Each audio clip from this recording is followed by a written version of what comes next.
You're listening to the iPath CONVO podcast, the official podcast for international performing arts and theatre, where you can listen and be inspired by conversations with people from the performing arts industry across the globe. The iPath CONVO podcast are sponsors of the IODC, International Online Dance Competition, brought to you by Choreography Online. The IODC is open for dance and choreography entries from May 5th. There is $12,000 worth of prizes to be won, including scholarships and partial scholarships to leading dance centres. So, if you have a pre-recorded dance routine, then you're ready to go. If not, then get filming. You don't want to miss this incredible opportunity. Visit www.iodc.online.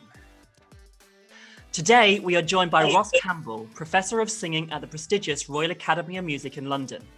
His experience spans more than 35 years as a performer, teacher, researcher, international lecturer, author, and mentor. He was the former head of singing at Guildford School of Acting, where he created the internationally recognised MA degree course in the practice of voice and singing. Ross is the author of some of the world's most valued resources for singing teachers and singers, including five anthologies of songs for the ABRSM, which received the MIA Award for Best Classical Publication in 2009. More recently, Ross released another book under his publisher Novaudium titled Singing, an Extensive Handbook for All Singers and Their Teachers. He's also just released the extensive musical theatre repertoire series. I could go on, as so far Ross has had an incredibly successful career. He's one of the most sought-after singing teachers in the world, which brings me on to say how proud I am to have Ross as our patron at iPath and how lucky I am to have him as both my singing teacher, my friend, and my business coach. Hey Ross, how are you? Good morning, I'm fine. How are you? I'm good, thank you. It's good to have you with us.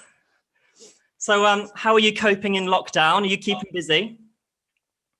Yes, I was quite amazed actually that certainly at my age I was able to take on new skills of actually keeping the international singers that I do work with and support around the world happy online, because it's something that I never really broached. I was often asked by singers around the world if I would teach them on Skype or Zoom.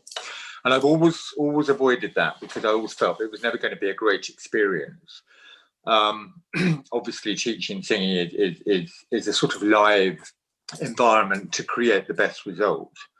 But we've had to do this year, obviously, and so we've all got better at it. And I have to say I'm very impressed with the quality of the online teaching that's going on generally from all the teaching that I've observed.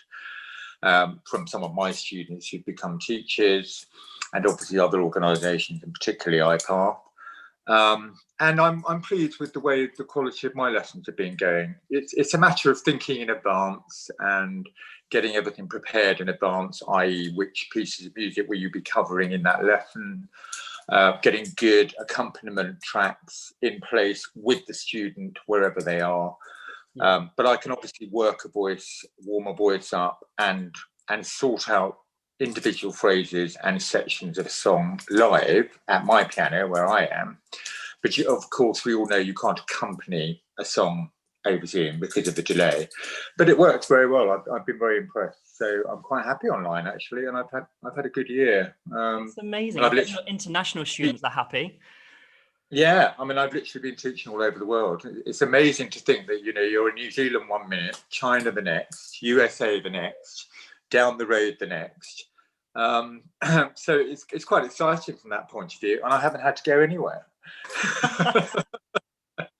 Oh, that's brilliant! I'm so good it's going well. Do you think you'll continue with Zoom classes like after the pandemic? I think so. None of us know how long that's going to go on for. I feel that the musical performing arts side of things will have to go on a little bit longer online because of the danger that singing poses with all the aerosols flying out of our mouths.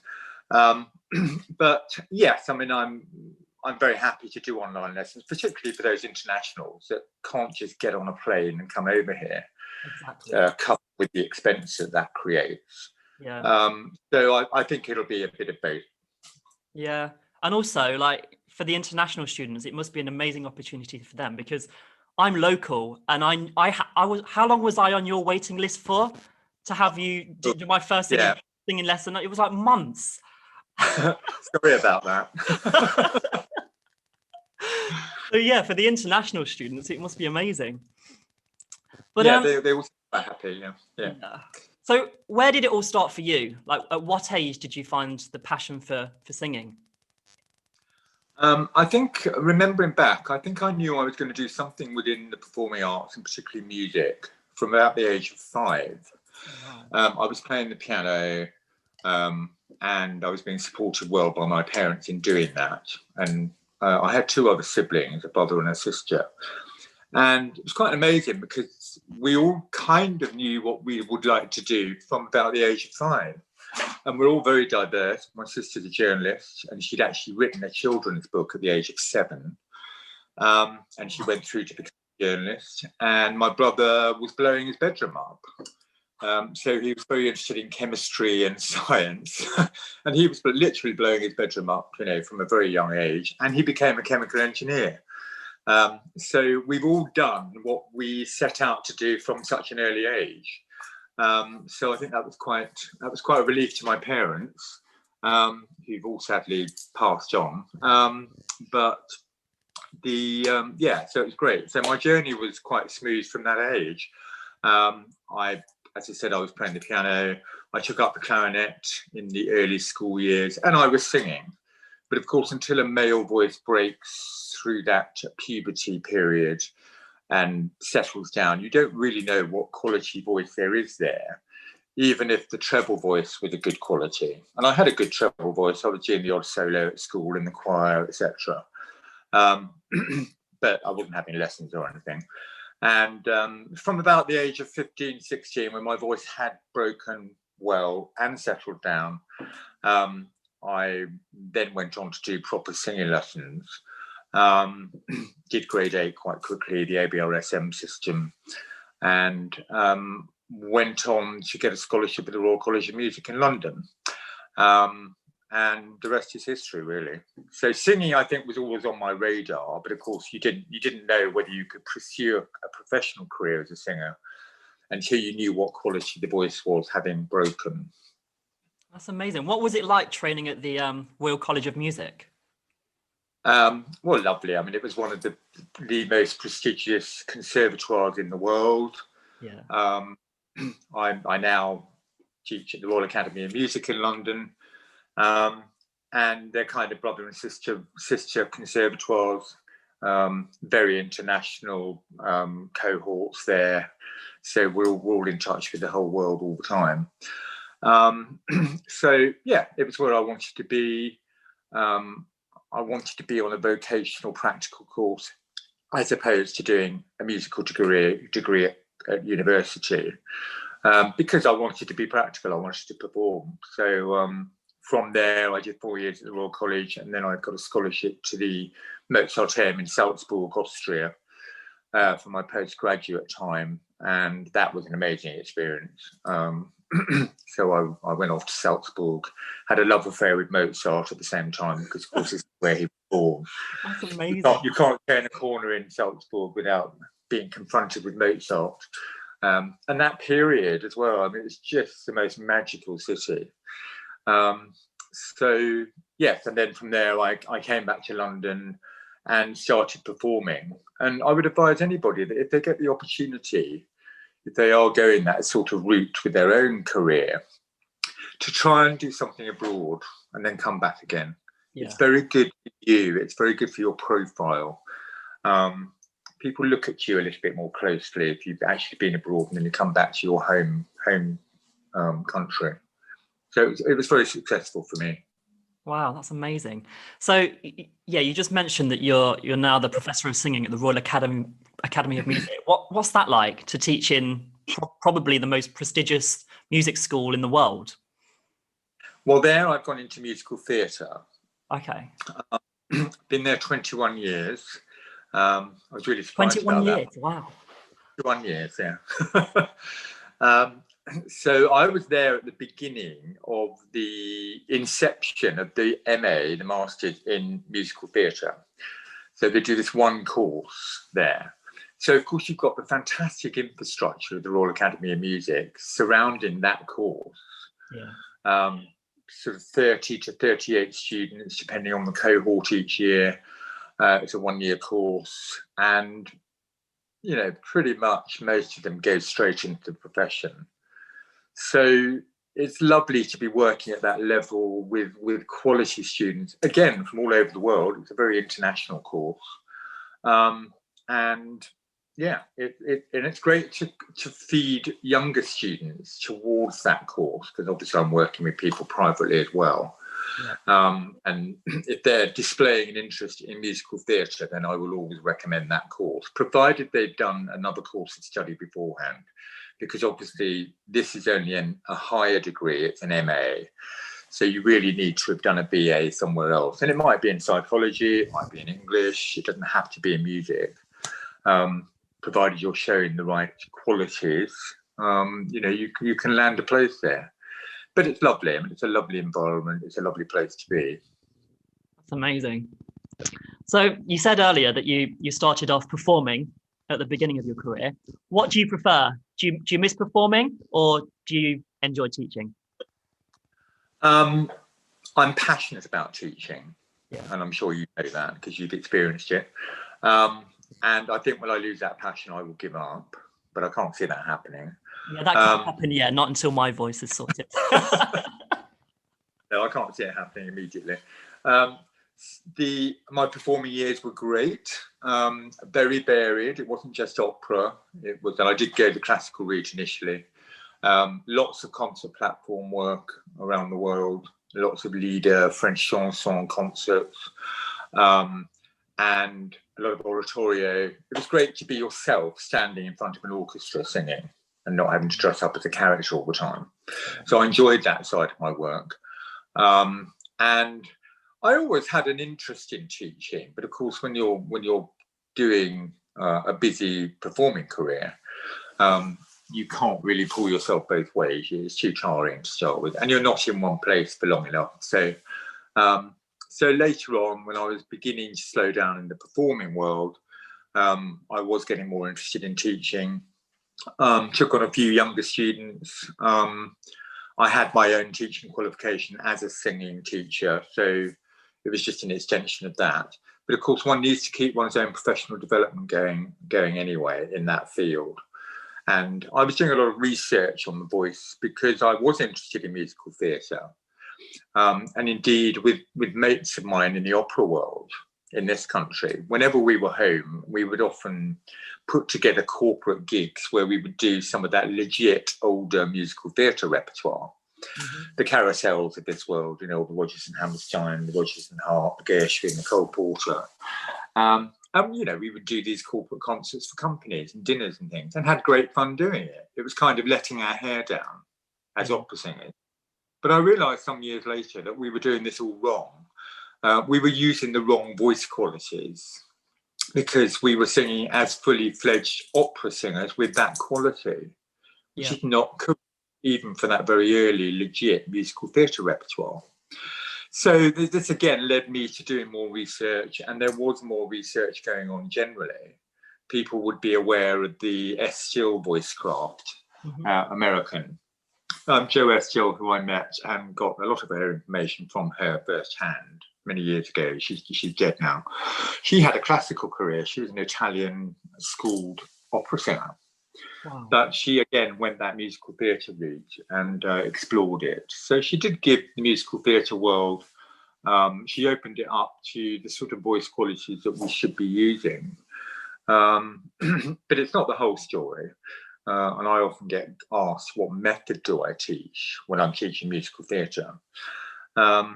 Which I vehemently stand against because I don't believe in method. There is no one method. Yeah.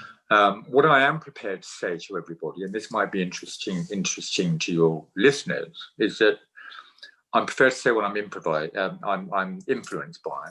And they would be bel canto, which is my operatic tradition. The Hustler, school, which is the very stamina stuff. It's about the support and the breath and how it works together in the body. Yeah. And I would say I am influenced a little bit by Jill. Mm-hmm. She did some great research. And Ross Campbell, my own research.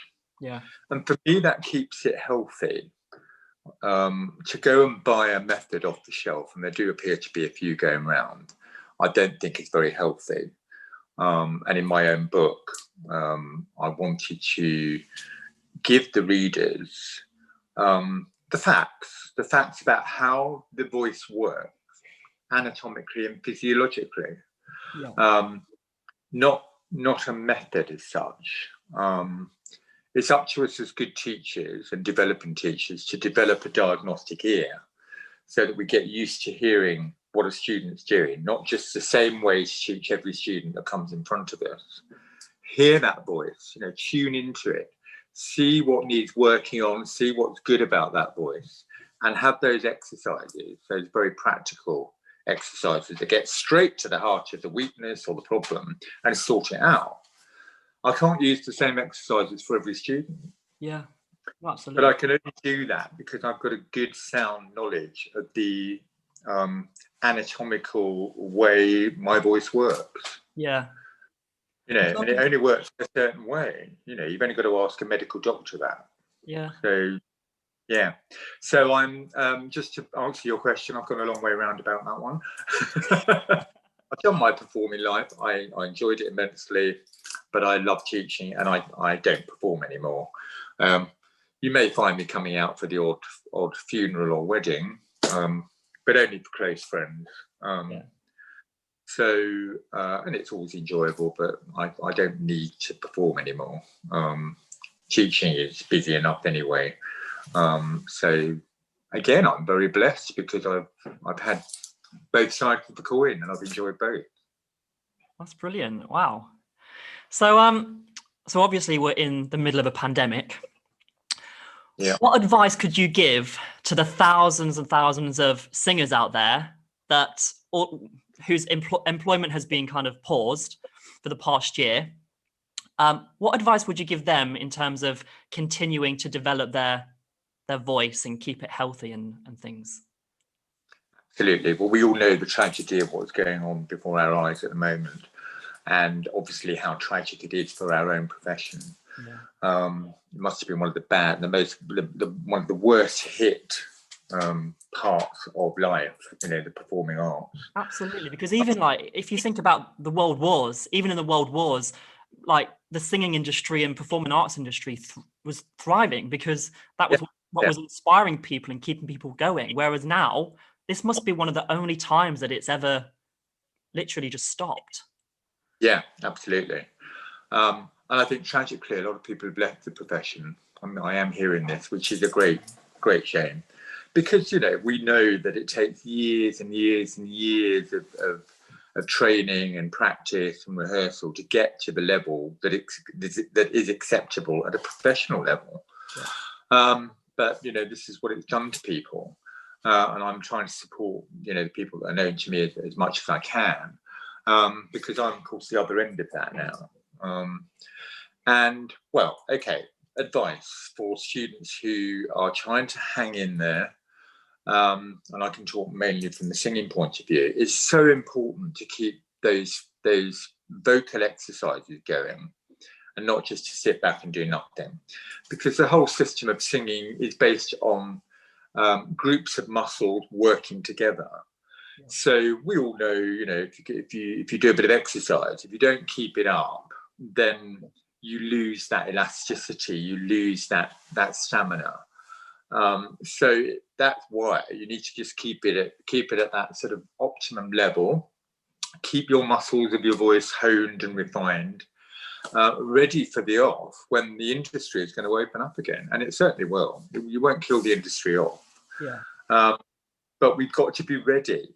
So singers who are in the profession and wanting to do more, they need to be getting themselves ready with maybe a revised audition portfolio, ready for those auditions, and there's going to be a lot of new stuff happening and opening up as soon as we're able to.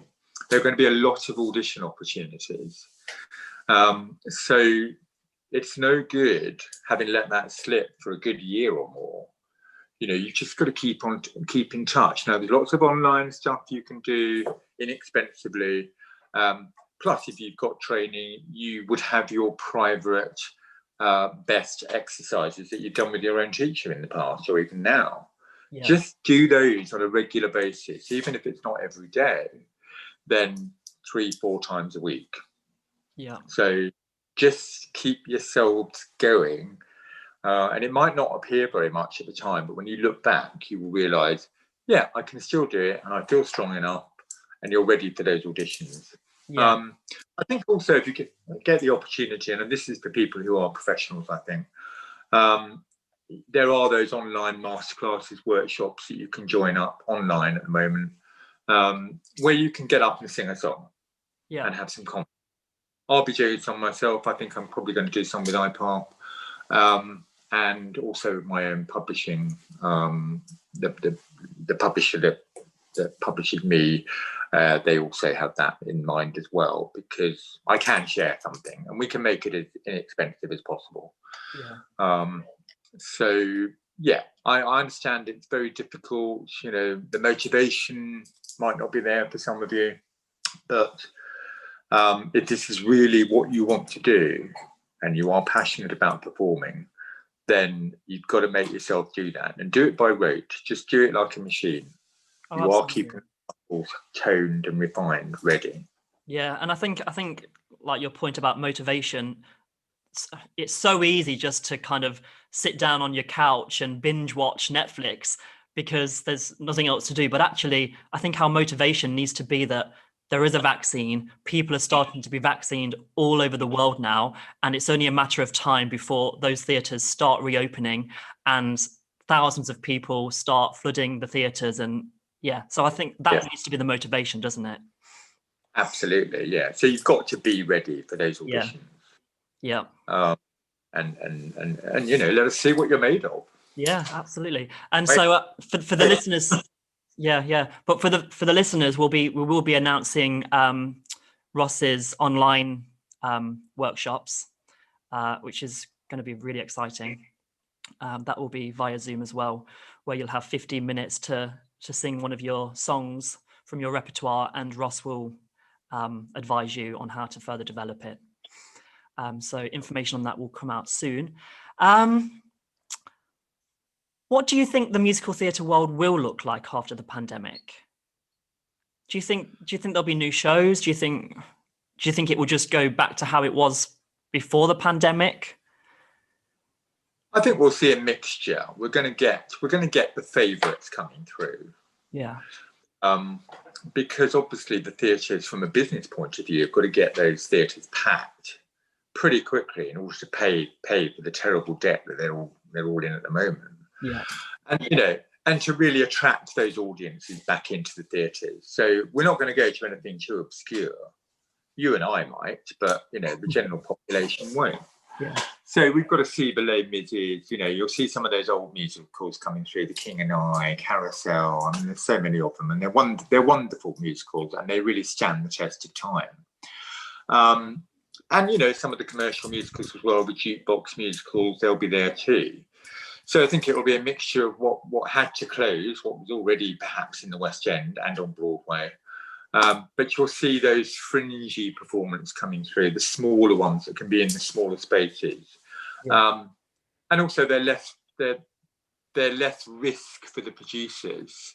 They're not having to commit to long schedules of performances, and they're not having to invest so much money in it, because obviously people on that side of the industry are going to be a little bit nervous. Yeah. So I think it'll be exciting. It will be fresh, but there'll be the favourite stalwarts there, propping it all up. I can't wait. I want to go to all the old musicals as well as the new one. Me too. Can't wait. Me too. I'm so excited. Do you think, almost like, I don't know, if this is a term, but virtual theatre will continue. So I remember in the first lockdown, I was scrolling down my Facebook and I seen one of your posts, one of your reposts, and I think it was a group of your former students or something. They'd all come together on Zoom and created this amazing performance, all singing together in harmony. I thought that was phenomenal. And that was just one video. There's been loads of amazing performers that have actually really embraced the virtual world. Do you think that will continue? And do you think that will grow and develop and almost become a new form of theatre? Absolutely, yeah. I mean, I think we call it streaming, don't we? And yeah, I think that will continue. But also, don't forget, because people have become very skilled at it now, and it is very skillful, you know, putting those different harmony lines together for one performance and you can see everybody. I mean, it's very exciting. It's a great marketing and advertising tool. So that if you are putting on a show, particularly a new show that people aren't aware of, they're not too sure of the music, the style of the show, what a great way to really market. It's straight there, bang, you know, yeah. And they can do it at grassroots level. So I think that's going to be very useful because we've learned these new skills. So yeah, I think it will continue, but obviously great for marketing. Yeah, absolutely. So Ross, tell us about your book. So I have your book. It's like my Bible. I take it everywhere with me. And I've got one of those as well. Oh, you've got one as well. So it's Singing, an extensive handbook for all singers and their teachers. For me, this book has literally, it's almost like a lifeline because your singing teacher always throws all these terms at you and everything. And if you're not a singing teacher, sometimes you just think, oh yeah, he's telling me to use twang.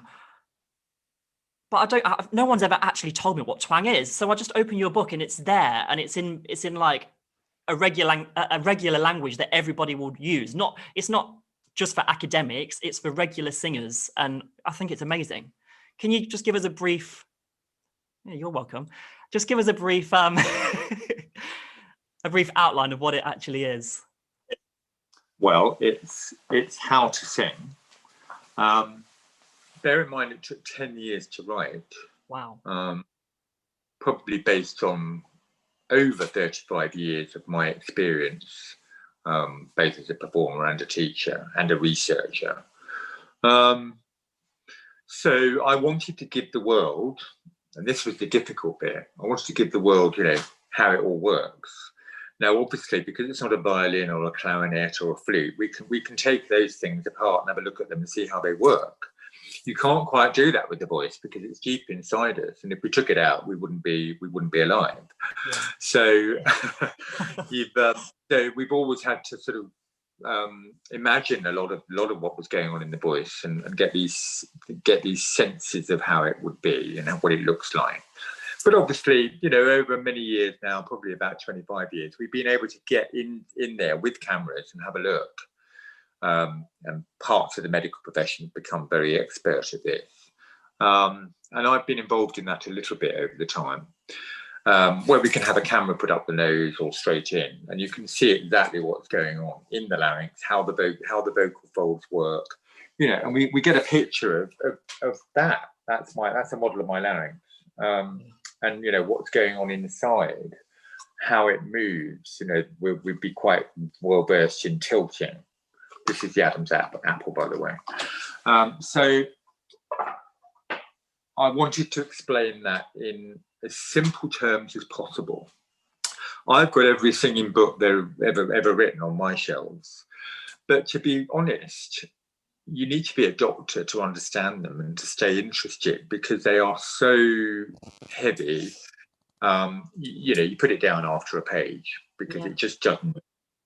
That's what I mean. There's been lots of things released from like various voice associations and things that I've been a part of, and I read them and I just think that makes no sense whatsoever. You need a degree, like a doctorate in science to understand it.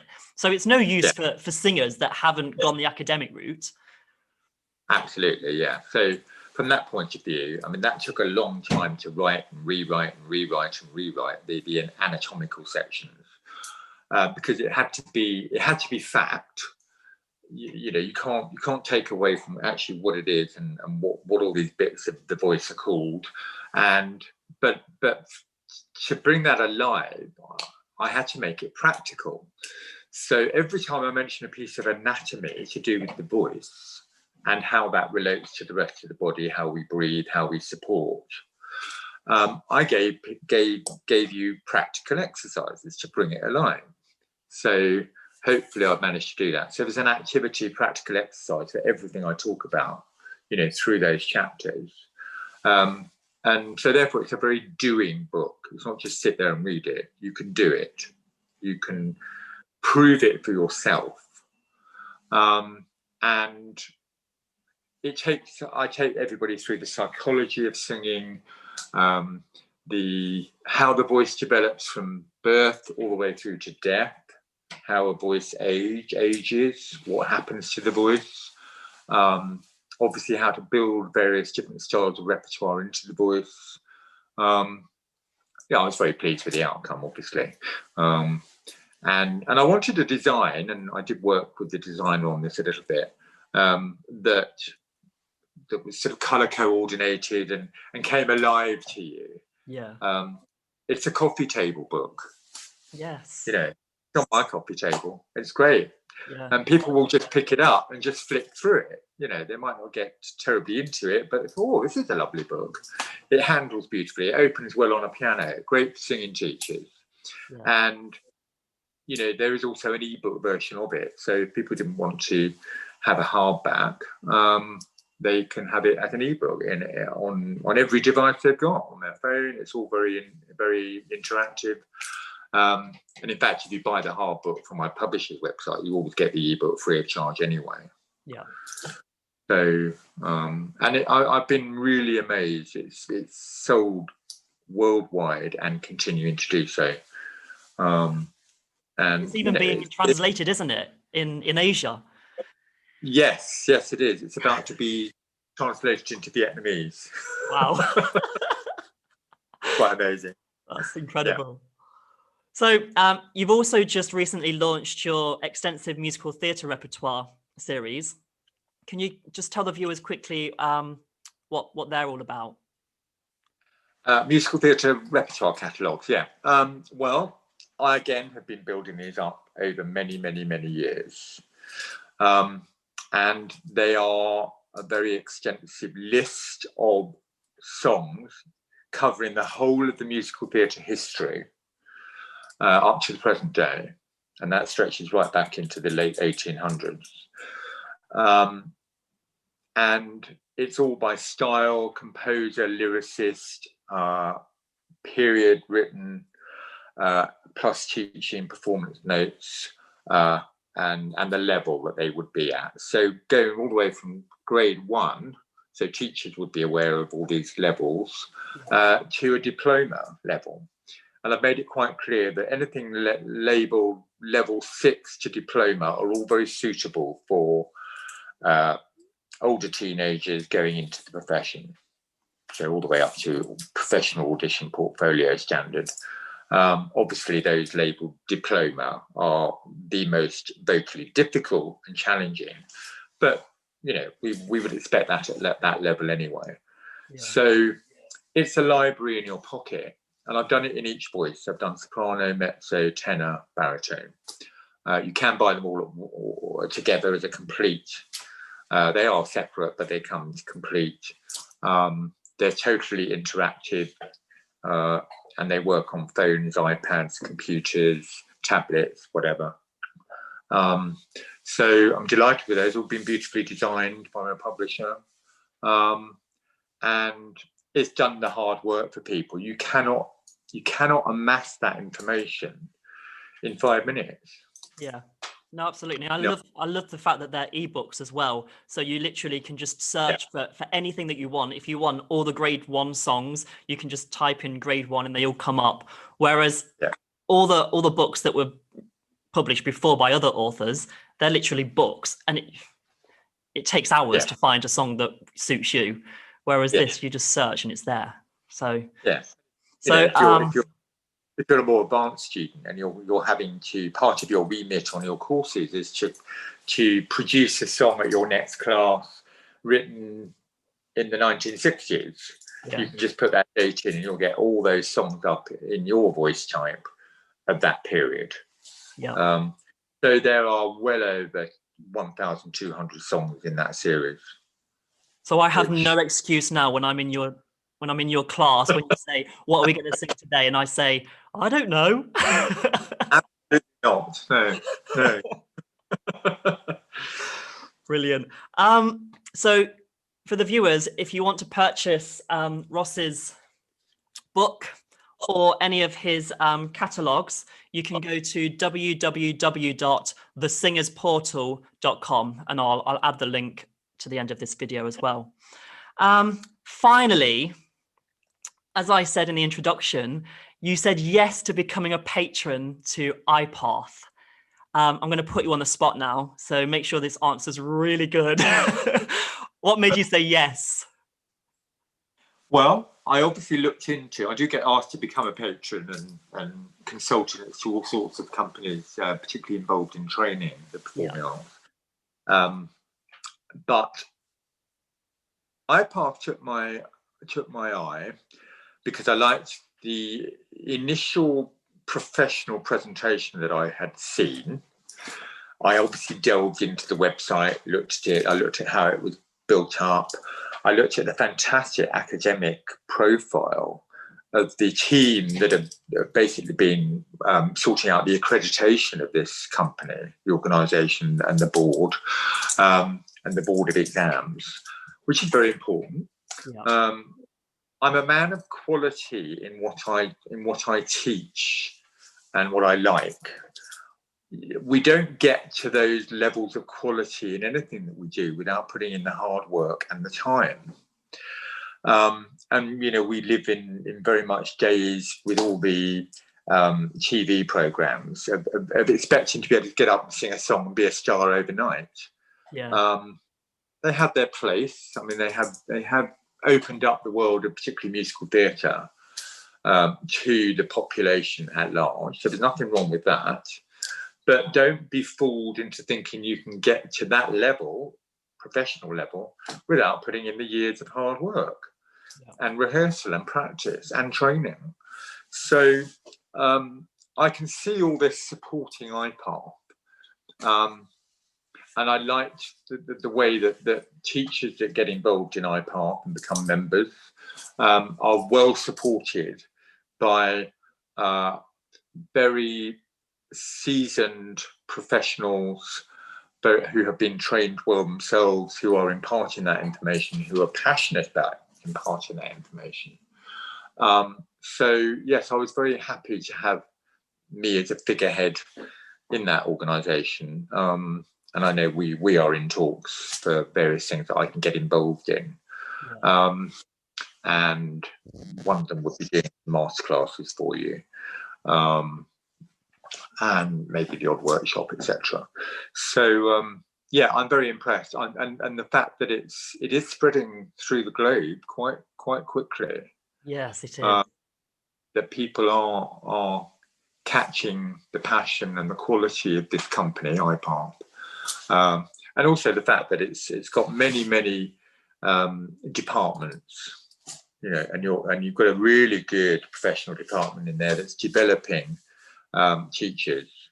So those vocational professional development qualifications are available there, which I like, because there are very few qualifications that teachers can come in the way of out there in the marketplace anyway.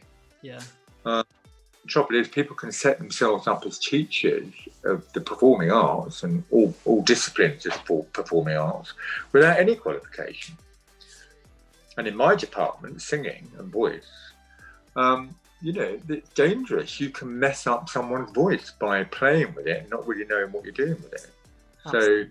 So again, I totally applaud and support all the work that iPath's doing in there on that score.